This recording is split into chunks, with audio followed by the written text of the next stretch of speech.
প্রিয় দর্শক, নির্বাচন তো ঘনিয়ে এসেছে, আপনারা সবাই জানেন। এখন নির্বাচনে কে কি করেছে না করেছে, কার কি করা উচিত না উচিত, এগুলো নিয়ে আলোচনার সময় আর নাই। সবাই তো যার যার মতো কাজ করছে, মানুষের কাছে যাচ্ছে, মানুষের কাছে ভোট চাচ্ছে। কারো কারো বডি ল্যাঙ্গুয়েজে নানা ধরনের আত্মবিশ্বাস ফুটে উঠছে, কেউ কেউ কথার ফুলঝুরি ছোটাচ্ছে, নানা কিছু হচ্ছে।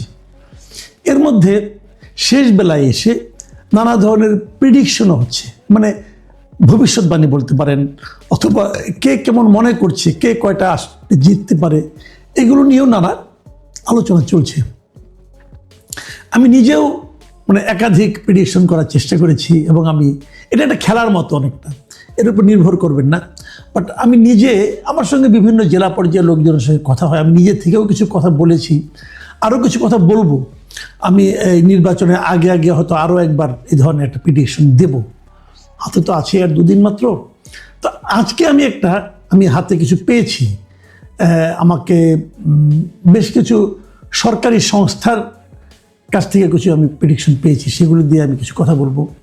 আবার ধরেন একটা জাতীয় দৈনিক, তারাও তাদের বিভিন্ন জেলা প্রতিনিধিদের দিয়ে একটা জরিপ ধারণা পাওয়ার চেষ্টা করেছে যে কোন দলে কতটা জিতবে। দেখুন, আমি সরকারি সংস্থার যে জরিপগুলো যা পেয়েছে, যে ধারণাটা পেয়েছে, সেটা আপনাদের একটু বলি আমি। তারা বলছে যে এই 300টা আসন তো হবে না, 298টা আসনে ইলেকশন হচ্ছে, দুটো তো বাদ আছে। এই 298টা আসনের মধ্যে তাদের বিবেচনায় বিএনপি জিতবে 150টা, জামাত জোট, বিএনপি হবে জোট না খেলে বিএনপি এককভাবে জিতবে 150টা আসনে, জামাত জোট জিতবে 70টা আসনে, স্বতন্ত্র জিতবে 55 জন। এটা কিন্তু একটা সিগনিফিকেন্ট। স্বতন্ত্র তারা কেন 55 জন বলল? আপনাদের মনে আছে নিশ্চয়ই যে বিএনপির কিন্তু বিদ্রোহী প্রার্থী আছে 79 জন। এই 79 জন প্রার্থী যারা আছে বিদ্রোহী, এদের মধ্যে আমার হিসাবে, আমি যতটুকু হিসাব করে দেখেছি, প্রায় ধরেন আপনার 42 থেকে 45 জন এরা খুবই স্ট্রং ক্যান্ডিডেট। এরা হয় নিজেরা জিতবে অথবা অন্য কাউকে জেতাবে। যদি নিজে জিততে নাও পারে, বিএনপির ভোট তারা এতটাই কাটবে যে ওখান থেকে হয়তো জামাত অথবা অন্য কেউ বেরিয়ে যাবে। বিএনপি এই যে তাদেরকে নিয়ন্ত্রণ করতে পারে না, এই 79 জনকে নিয়ন্ত্রণ করতে পারে না, আমি মনে করি এটা বিএনপির একটা বড় রাজনৈতিক ব্যর্থতা। তারা এমন লোককে নিয়ে রাজনীতি করেছে যারা দলের স্বার্থকে ইগনোর করেছে, মানতে চায় না, দলকে অসম্মান করেছে এই লোকগুলো। তো এত লোক নিয়ে বিএনপি রাজনীতি করতো কিভাবে? এটা আমার কাছে একটা রহস্য লাগে। আপনি নিশ্চিত থাকেন যারা বিদ্রোহী হয়েছে এদের অনেকেই এই দলের কেন্দ্রীয় অনেক নেতার সঙ্গে সুসম্পর্ক এখনো বজায় রাখছে, এবং ওখান থেকে এমন আশ্বাসও তারা পেয়েছে যে তারা নির্বাচিত হলে তাদেরকে আবার দলে ফেরত নেওয়া হবে, এবং এটা হবে।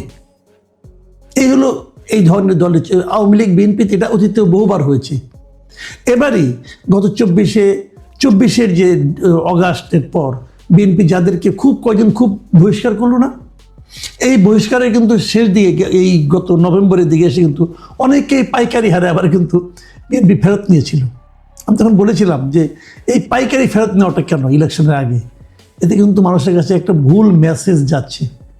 পরে অবশ্য থেমেছিল, এবং আমি নিশ্চিত নির্বাচনের শেষ হওয়ার পর আবার পাইকারি হারে ফেরত নেওয়া শুরু হয়ে যাবে। এটা যদি শুরু হয় তাহলে আগামী নির্বাচনে আবার তাদের একই সমস্যায় পড়তে হবে। সেই সরকারি যে সংস্থাগুলো যাদের হিসাবটা পেয়েছি, সেখান থেকে আমি হিসাবটা বলছি, তারা বলছে যে স্বতন্ত্র 55 জনের মতো পাশ করে যাবে। তাদের হিসেবে জাতীয় পার্টি পাশ করবে 10-12টা, হয়তো হবে অ্যাকুরেট না, 10-12টা তারা জাতীয় পার্টি।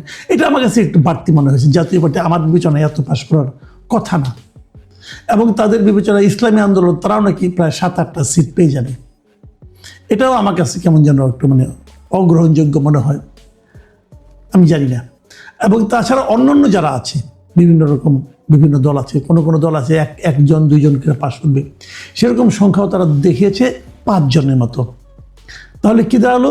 বিএনপি তাহলে ক্ষমতায় যাচ্ছে, 185 হোক আর যাই হোক, এর চেয়ে কমবে না, বরং বাড়তেও পারে কিছুটা। আমার মনে হয় বিএনপি এদের হিসাব অনুযায়ী তারা বিএনপিকে ক্ষমতায় পাঠিয়েছে। আমি আরেকটা হিসাবের কথা বলছি, যেটা বলছিলাম যে একটা পত্রিকা, একটা জাতীয় দৈনিক, ওনারা একটা হিসাব করেছেন ওনাদের মতো করে। এই হিসাবটা আমার কাছে অধিকতর গ্রহণযোগ্য মনে হয়েছে, আমার খুব ইন্টারেস্টিং মনে হয়েছে। এই কারণে ওরা দুটো ভাগ করেছে।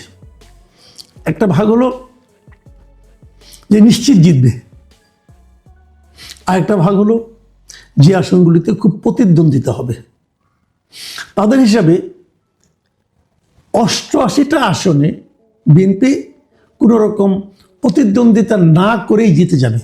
88টা, 88। এরকমভাবে জামাত জিতবে 51টা আসনে, কোনো ধরনের প্রতিদ্বন্দ্বিতা নাই, তারা মোটামুটি নিশ্চিত তারা 51টা আসনে জিতে যাবে খুব ইজিলি। আর 17টা আসনে স্বতন্ত্র প্রার্থীরা জিতবে। স্বতন্ত্র মানে ওই বিএনপি বিদ্রোহীরা 17টা আসনে তারা নিশ্চিতভাবে জিতবে। এখানে তাদের সঙ্গে অন্য কোনো প্রতিদ্বন্দ্বিতা হবে না, সেটা বিএনপি হোক জামাত হোক, কেউ তার সঙ্গে ফাইট করতে পারবে না। তারা এনসিপিকে দিয়েছে 2টি আসন, এই 2টি আসনে এনসিপিও বেশ আরামের সঙ্গেই জিতে আসবে। আমার ধারণা সম্ভবত এই দুটো, একটা হাতিয়ার আব্দুল হান্নান মাসুদ আর একটা হাসনাত আবদুল্লাহ হতে পারে, আমি শিওর না, তো আমার ধারণা তাই হবে। আমি শিওর হলে এখন বলবো না আর কি, তো বললাম এই দুটো। তাদের হিসাবে জাতীয় পার্টি জিতবে 4টা আসনে, এগুলো একদম নিশ্চিত। এছাড়া এর বাইরে অন্যান্য বিভিন্ন দলের থেকে 4 জন প্রার্থী তারা জিতে আসবেন। এটা এই পত্রিকাটার বিভিন্ন করসপন্ডেন্ট যারা আছেন তাদের সঙ্গে কথা বলে তারা যেটা বের করেছেন। আমার ধারণা আরও অনেক পত্রিকা কাজ করছেন, যদি এটা মিলে যায় আমি নির্বাচনের পরে পত্রিকাটার নামও বলবো আপনাদেরকে। এবং তাদের হিসাবে 132টা আসনে কঠিন প্রতিদ্বন্দ্বিতা হবে, এটা তারা মনে করে। মানে এই 132টা আসনে আসলে ডিসাইডিং ফ্যাক্টর হবে। এই 132টা আসনে যারা জিতবে, যারা ভালো করবে, তারাই আলটিমেটলি সরকার গঠন করবে। তার মানে এই 132টা আসন থেকে বিএনপি যদি 62টা আসন পেতে পারে, তাহলে কিন্তু তাদের 150 হয়ে যায়। খুব সিম্পল কিন্তু। কাজেই আর এই 162টা থেকে 132টা থেকে জামাতকে পেতে হবে 99টা আসন। জামাত যদি 132টার মধ্যে থেকে 99টা পায়, কেবল তাহলেই তারা ক্ষমতা দখল করতে পারবে, মানে সরকার গঠন করতে পারবে। আর বিএনপির জন্য 62টাই এনাফ। আমি যদি এটাকে মাথায় রাখি, তাহলে আমরা বলতে পারি যে মোটামুটি বিএনপির জন্য সরকার গঠন করাটা একটা সম্ভাবনাটা বেশি ইজিয়ার আমার কাছে মনে হচ্ছে। কারণ 132টা আসনে মধ্যে থেকে জামাত ইসলাম মানে 99টা আসন জয়ী হয়ে যাবেন, এটা আসলে একটু কঠিন হয়তো বা হবে। কিন্তু আমরা সব মিলিয়ে যেটা দেখলাম, যে আপনি যেমন ধরা যাক, আমি একটা কথা বলি, প্রায় বলি আমি, যে গত 24 অগাস্টে সরকার পতন হয়েছিল। নির্বাচনটা যদি 24 ডিসেম্বরে হতো, তাহলে বিএনপিকে কিন্তু এত হিসাব নিকাশ করতে হতো না। কিন্তু 6 মাসের মাথায় না হয়ে, 4 মাসের মাথায় না হয়ে, 1.5 বছরের মাথায় হওয়াতে বিএনপিকে কিন্তু একটু হিসেব নিকাশের মধ্যে পড়তে হচ্ছে। কারণটা কি? এটা হলো আমার মূল প্রশ্ন, কারণটা কি? যত দিন গিয়েছে বিএনপির জনপ্রিয়তা কেন কমল? এই বিষয়টা নিয়ে কি বিএনপির নেতৃবৃন্দ ভেবেছেন একবার? কেন তাদের জনপ্রিয়তা কেন কমল? কারণ হলো দুটো। এই দুটো কারণে আমি উল্লেখ করতে চাই এই কারণে যে এখান থেকে বিএনপির নেতৃবৃন্দেরও কিন্তু উপলব্ধি করা প্রয়োজন আছে যে কেন তাদের জনপ্রিয়তা কমল।